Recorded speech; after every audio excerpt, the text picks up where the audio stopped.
Hi friends, welcome to RR சமையலறை. இன்றைக்கி ஆப்பமும் கடலைக்கறியும் எப்படி பண்ணுறதுன்னு பார்க்கலாம் வாங்க. அதுக்கு முதல்ல ஒரு பாத்திரம் எடுத்துக்கோங்க. அதில் 1 டம்ளர் பச்சரிசி ஃபுல்லாக போட்டுக்கோங்க. ரேஷன் பச்சரிசி தான் எடுத்துருக்கிறேன்.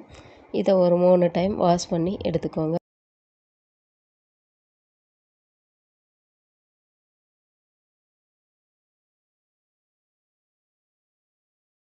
இதில் நல்ல தண்ணி விட்டு ஒரு 4 மணி நேரம் ஊற விட்டுருங்க.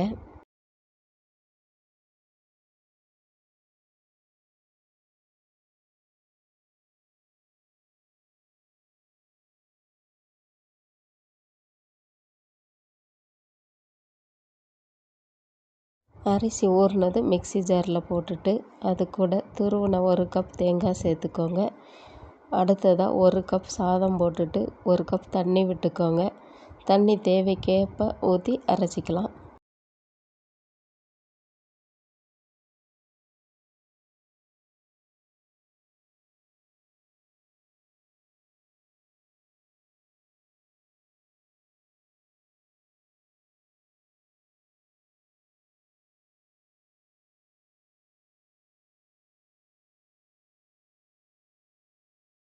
இப்போ மாவு அரைச்சாச்சு. லைட்டாக குருணையாக இருக்கிற மாதிரி பார்த்துக்கோங்க. இதை ஒரு பாத்திரத்தில் வலிச்சு ஊற்றிக்கலாம்.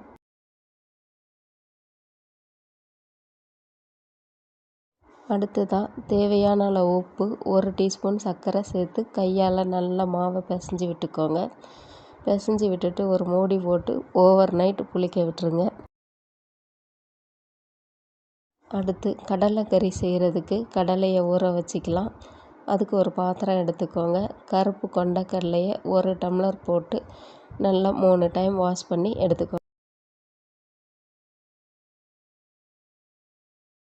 வாஷ் பண்ண கடலையில் நல்ல தண்ணி விட்டு ஒரு தட்டு போட்டு மூடிக்கோங்க. ஓவர் நைட் ஊறட்டும்.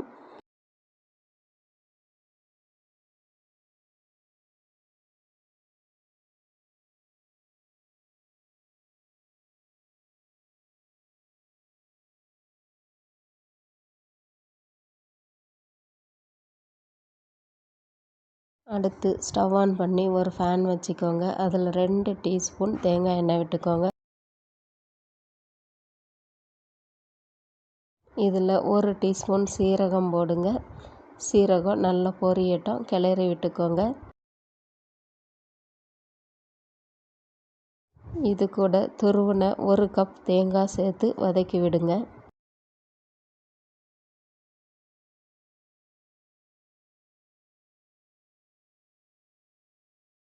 அடுத்ததாக இது கூட 3 கிராம்பு, சின்ன துண்டு பட்டை, 1 ஸ்டார் அனீஸ், 2 ஏலக்காய் சேர்த்து கிளறி விடுங்க. அடுப்பை மீடியம் ஃப்ளேம்லேயே வச்சுக்கோங்க. தேங்காய் கோல்டன் ப்ரௌன் வர்ற வரைக்கும் வறுத்துக்கலாம். தேங்காய் இந்த பதத்துக்கு வறுபட்டதும் இது கூட சின்ன துண்டு இஞ்சி, 7, 8 பல் பூண்டு, ஒரு 10 சின்ன வெங்காயம் சேர்த்து வதக்கி விட்டுக்கோங்க.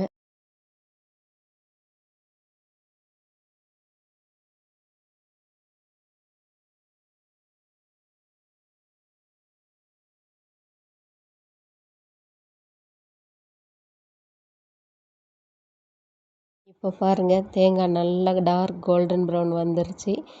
இதில் 1 ஸ்பூன் மல்லித்தூள், 1 ஸ்பூன் மிளகாய்த்தூள், 1/4 டீஸ்பூன் மஞ்சத்தூள் சேர்த்து கிளறி விடுங்க. 1 நிமிஷம் கழித்து ஸ்டவ் ஆஃப் பண்ணிவிட்டு இந்த கலவையை ஆற வச்சுக்கோங்க.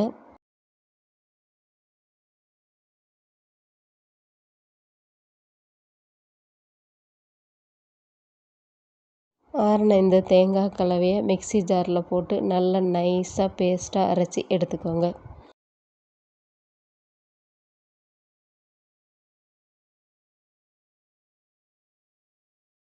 அடுத்ததாக ஸ்டவ் ஆன் பண்ணி ஒரு குக்கர் வச்சுக்கோங்க. அதில் 1 டேபிள் ஸ்பூன் தேங்காய் எண்ணெய் விட்டுக்கலாம்.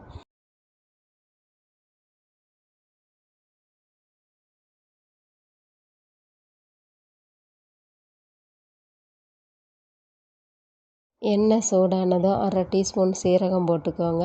சீரகம் வெடித்ததும் அது கூட ஒரு கொத்து கருவேப்பிலை சேர்த்துக்கோங்க.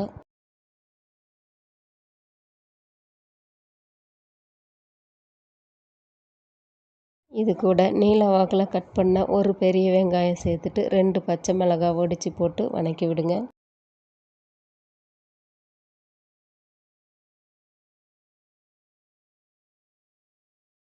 அடுத்ததாக குழம்புக்கு தேவையான அளவு உப்பு சேர்த்துக்கலாம்.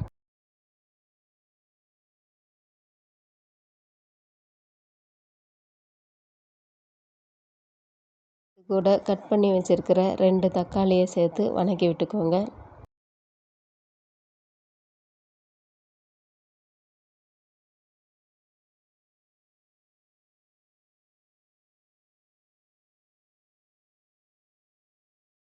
தக்காளி இது போல் மசிஞ்சு வந்ததுக்கப்புறம் அரைச்சி வச்ச மசாலாவை சேர்த்துக்கலாம்.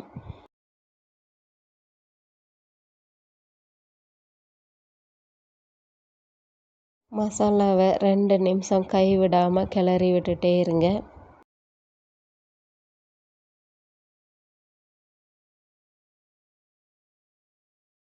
மசாலா இதை மாதிரி வெந்து வரும்போது நம்ம ஊற வச்சுருக்கிற கொண்டக்கடலையை இது கூட சேர்த்து கிளறி விடுங்க.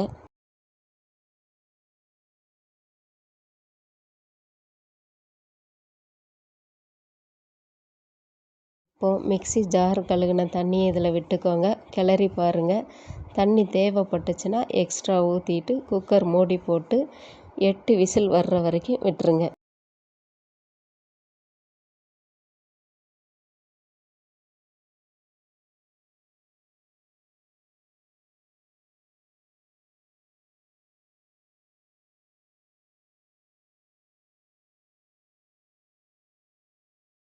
ஸ்டீம் அடங்கினதும் குக்கர் மூடியை ஓப்பன் பண்ணி பார்த்துடலாம்.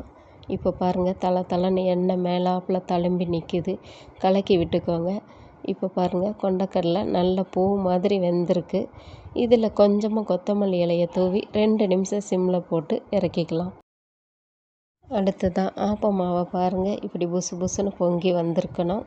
இதை கரண்டியால் கலக்கி விட்டுக்கோங்க. இது கூட 1/4 டீஸ்பூன் ஆப்பச்சோடா சேர்த்துட்டு கொஞ்சம் தண்ணி விட்டு கலந்துக்கோங்க. மாவு ரொம்ப கெட்டியாக இருக்கக்கூடாது. தோசை மாவை விட தண்ணியாக தான் இருக்கணும். அடுத்து ஸ்டவ் ஆன் பண்ணிவிட்டு ஆப்ப கடாய் வச்சுக்கோங்க. கடாய் சூடாகட்டும். கடாய் சூடாயிடுச்சிங்க. ஒரு கரண்டி ஃபுல்லாக மாவை எடுத்துகிட்டு ஊற்றிட்டு ஆப்ப கடாயை இதே மாதிரி சுற்றி விட்டுக்கோங்க. சுற்றி விட்டுட்டு மூடி போட்டுருங்க. 1 நிமிஷம் கழித்து மூடியை ரிமூவ் பண்ணிவிட்டு பாருங்கள், ஆப்பம் நல்லா வெந்துருச்சு. இதை எடுத்து ஒரு தட்டில் வச்சுக்கோங்க. இதே மாதிரி அடுத்தடுத்த ஆப்பங்களை ஊற்றி எடுத்துக்கோங்க.